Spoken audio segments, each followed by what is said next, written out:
The world is gradually shifting towards a greener future in a bid to safeguard our planet from the ongoing climate crisis.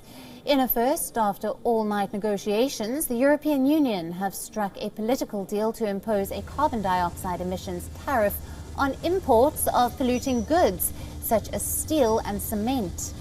A world-first scheme aiming to support European industries as they decarbonise. Negotiators from the EU countries and the European Parliament reached a deal at around 5 in the morning in Brussels on the law to impose carbon dioxide emissions costs on imports of iron and steel, cement, fertilizers, aluminium and electricity. So what does this mean for the companies who want to carry out their business in the European Union? Companies importing goods into the EU will be required to buy certificates to cover their embedded CO2 emissions.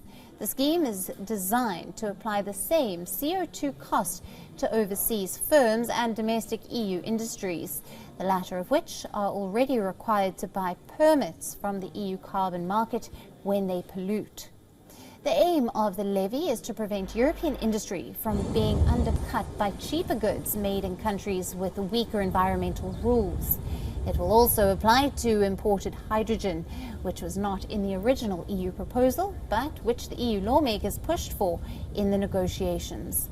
Although some details on the law, including its start date, will be determined later this week in the related negotiations on a reform of the EU carbon market.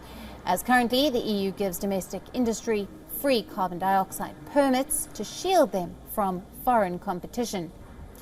But plans to phase out those free permits when the carbon border tariff is phased in to comply with the World Trade Organization rules. How quickly that phase-in happens will be decided in the carbon market talks.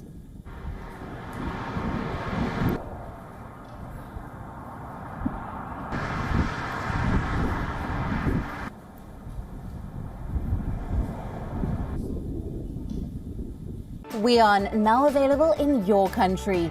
Download the app now. Get all the news on the move.